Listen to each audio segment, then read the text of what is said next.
The first thing Thema Achebe felt was the cold of the brick biting through her dress. The second was her own pulse slamming in her throat, fast and useless. She had counted it once in a calmer life, a steady 60. Now it was somewhere past 140 and climbing, and somewhere at the dark end of the alley, a footstep landed in a puddle and went still. One name sat on the screen, glowing, waiting. One name she had spent 2 years running from. All she had to do was press it, and the most powerful man in her old life would burn this entire city to the ground to reach her.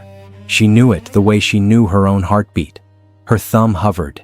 It did not fall. The figure took another step. Thema's breath snagged. 2 years of a quiet, ordinary, beautiful life had just narrowed to this single wet corner of Seoul, and one impossible choice glowing under her thumb. And the worst part, the part that made her want to laugh until she cried, was that none of it had started with a gunshot or a threat.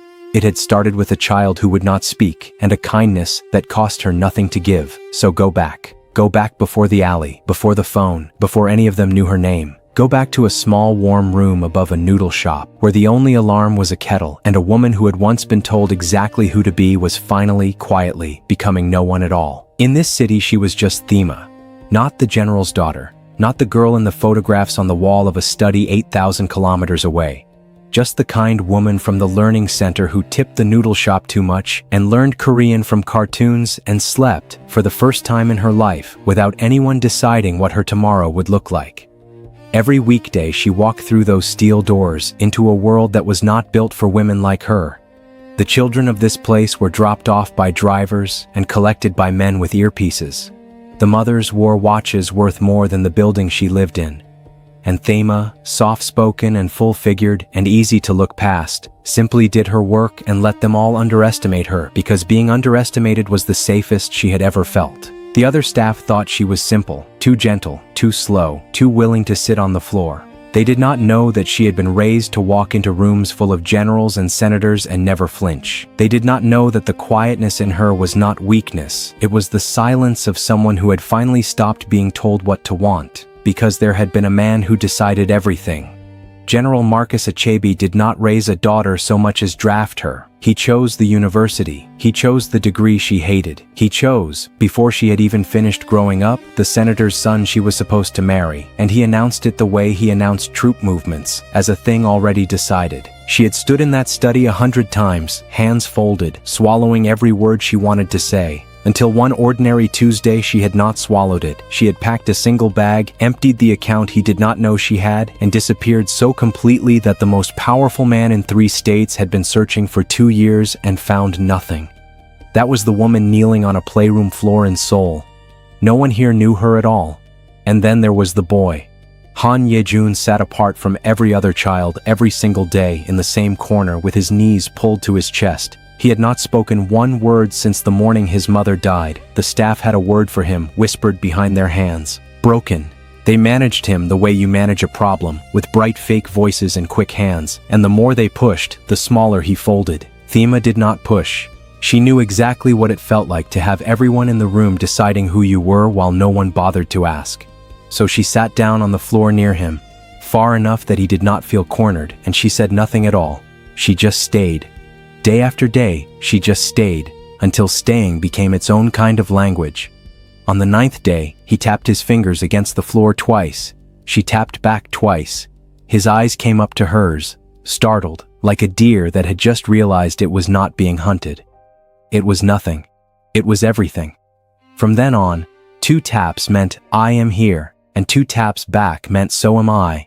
And a silent boy and a runaway woman had built a country of 2 that no one else could enter. The other staff did not like it. They had decided long ago that the boy was a lost cause, and a lost cause is easier to live with than proof you simply never tried hard enough. So they made Thema the joke instead, the big foreign woman who sat on the floor playing with a broken child. They said it where she could hear. They said it louder when his father's driver was waiting outside. And one of them, a sleek visitor who came to inspect the center's most important families, heard every word and smiled. Seo Da-eun ran the social machinery around Seoul's most dangerous family. She decided which women were allowed close, and she had spent years making sure none of them lasted. She watched the foreign woman with the silent boy, and she saw something she had not seen in 2 long years. She saw a threat, And Seo Da-un did not tolerate threats. She erased them, slowly, with a smile, so that by the time you understood what was happening, it was already over. It happened at pickup, in front of everyone. The head supervisor, emboldened by Da-un's quiet approval, told Thema loudly that perhaps a woman of her size and her background was simply not the right image for a family of this caliber. That perhaps she should remember her place. The entrance went quiet. Thema felt the old heat climb her neck, the same heat she had felt in her father's study 100 times. She did not raise her voice. She picked up her bag, and she did not see the boy's driver step back to make room for the man who had just walked in. Han Joon-seo had been standing in the doorway for 30 seconds, long enough.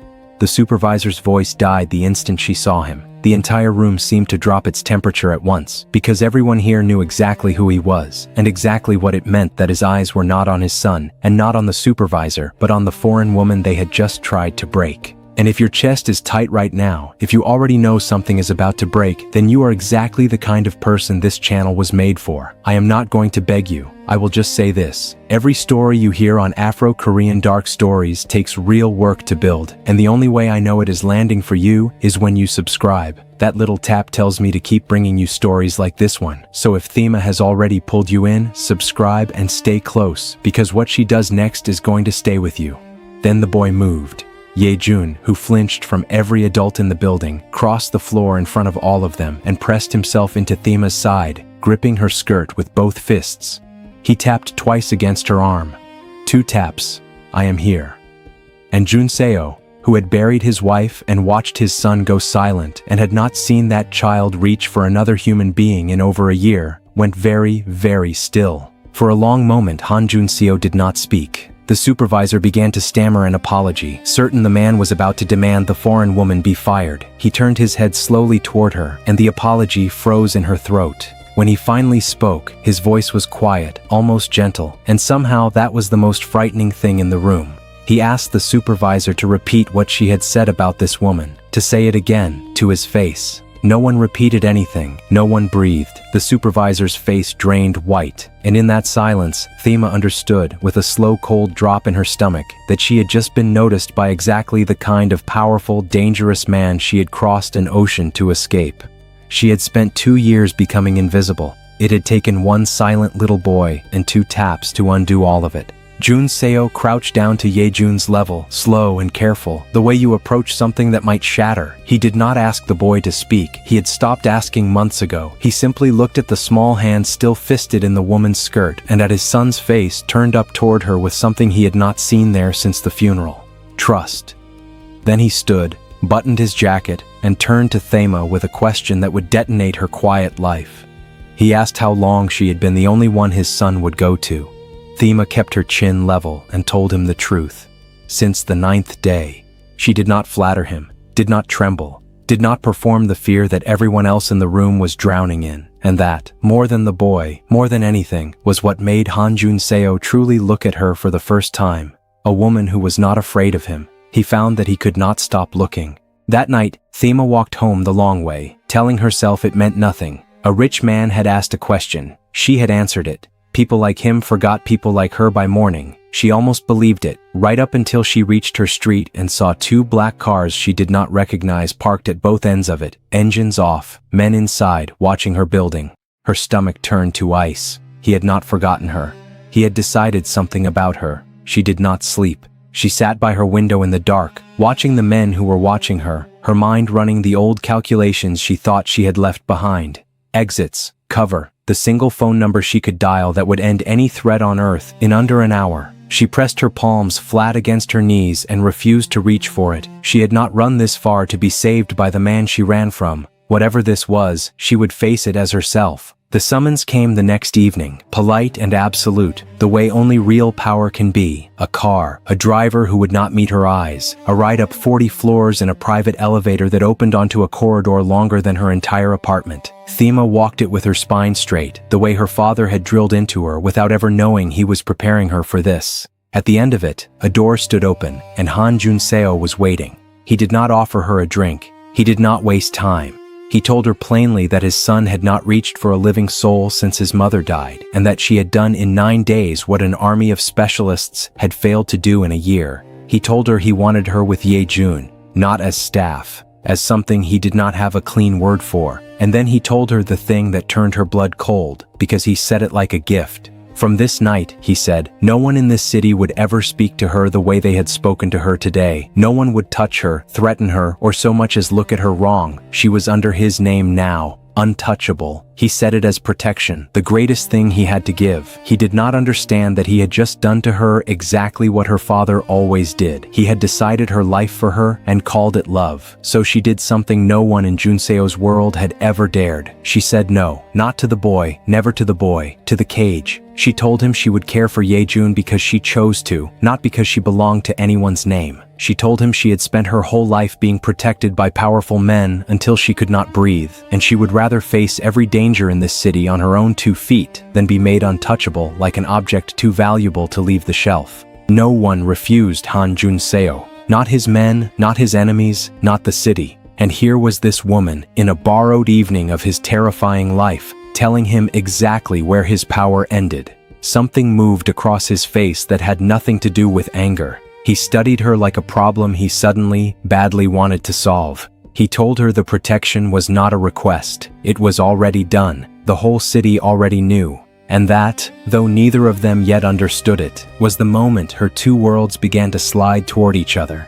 Whatever she had said, he did not undo the protection, but he did something else. He led her down the hall to a room she would not forget. His son's room, expensive, perfect, and somehow the loneliest place she had ever stood. There was a photo on the nightstand turned face down. She did not touch it, but she noticed it. The way she noticed everything, and she filed it away with the other small wrong things she was starting to collect about this beautiful, dangerous house. Ye-jun was sitting up in bed waiting, and when he saw her, his whole small body changed, the way a closed thing opens to the sun. He lifted 2 fingers, 2 taps, and whatever fight Thema had left in her about cages and names and powerful men simply dissolved. She crossed the room and sat on the edge of his bed, and she understood that she was already caught, not by the father but by the boy. She would not leave this child, which meant she would not leave any of it. The days folded into a rhythm she did not mean to love. Mornings at the center, evenings at the penthouse, a silent boy who tapped twice and slept easier when she was near, and a man who began appearing in doorways he did not need to be in, watching her read to his son, saying nothing, staying longer than a busy man should. The danger of his world stayed politely out of sight. For a few stolen weeks, Thema let herself forget that men like Han Joon-seo do not have quiet lives. They have lulls between storms. The storm walked in on a Thursday, wearing black silk. Seo Da-eun arrived at the penthouse uninvited, as she always had, with a slim folder under her arm and a smile sharpened to a point. She had watched the foreign woman climb from the playroom floor into Han Joon-seo's home, into his son's heart, into the place Da-eun had spent years guarding for herself. And she had done what she did best. She had gone digging into exactly who this nobody from nowhere really was. And if you are still here with me, still holding your breath through all of this, do something for me right now. Drop the emoji that matches exactly how your heart feels at this second. And while you are there, tell me where in the world you are watching from and what time it is where you are. If you are on your TV, just tap that like so I know you are in the room with us. Then come straight back because Thema is about to find out what kind of man Han Joon-seo really is. She did not hand the folder to Joon-seo. Not yet. That was not how Da-eun worked. She cornered Thema first, alone, by the cold glass wall while the boy slept down the hall. She slid the folder open just enough for Thema to see the edge of a photograph, a grand study, a wall of medals, a man in a decorated uniform, and Thema felt the floor of 2 years of safety crack straight down the middle because she was looking at her father's study, and Da-eun was smiling.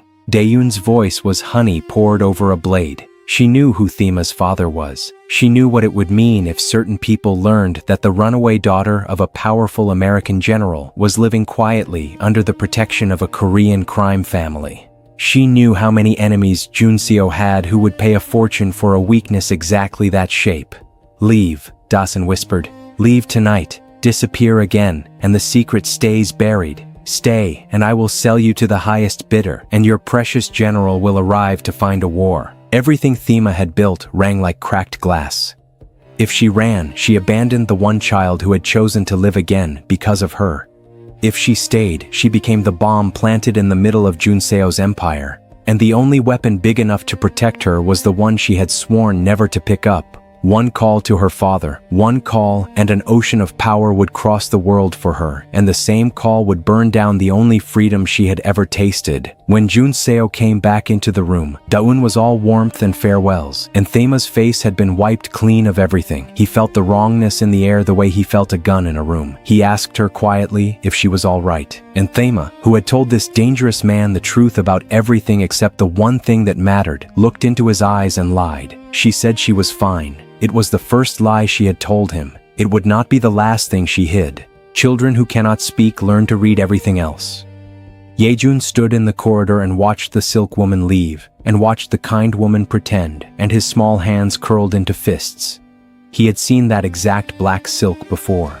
He had seen Da-eun in this house on another night, a night no one knew he had witnessed, a night that lived behind his silence like a stone. He tapped his fingers against the doorframe, not 2 taps. A frantic, stuttering rhythm no one was close enough to notice.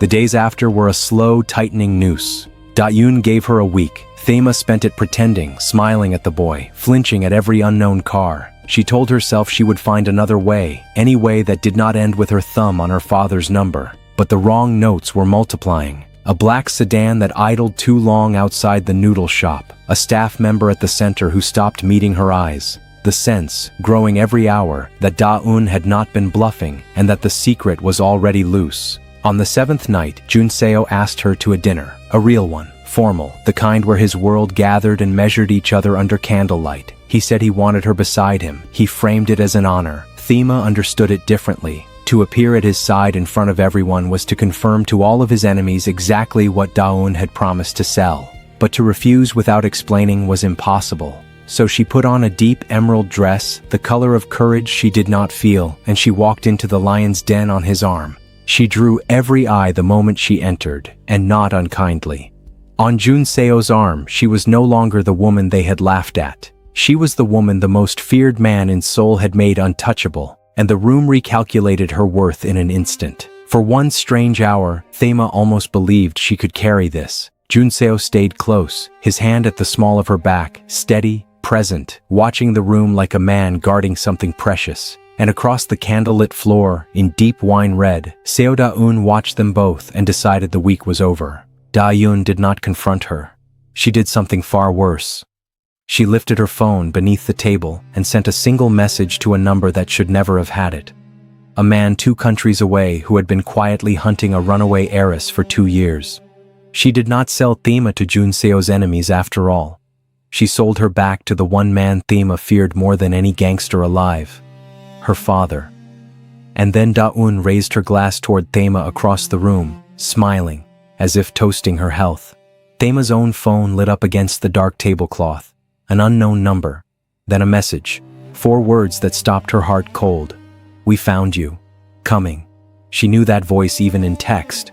She knew the clipped certainty of it. Her father had not just located her. He was already in motion, the way he had always moved through her life, deciding, arriving, taking command. The walls of the warm golden room seemed to lean in. 2 years of freedom had a timestamp now, and it was counting down. She could not breathe in that room. She murmured something to Joon-seo about air, and before he could read her face, she was moving, weaving between the candlelit tables, past Da-eun's poisonous little smile, out a side door into the cold. She needed 1 minute alone to think, to decide, to find a single path that did not end with her father landing in Seoul like an invasion and dragging her home in front of the boy, in front of Joon-seo, in front of the whole life she had stolen for herself. The cold hit her like clarity. She stood in the alley behind the restaurant, the emerald silk no protection against the night, and she pulled out her phone. Her father's number sat there, glowing, the way it had glowed in her nightmares for 2 years. 1 press. Total safety, total surrender.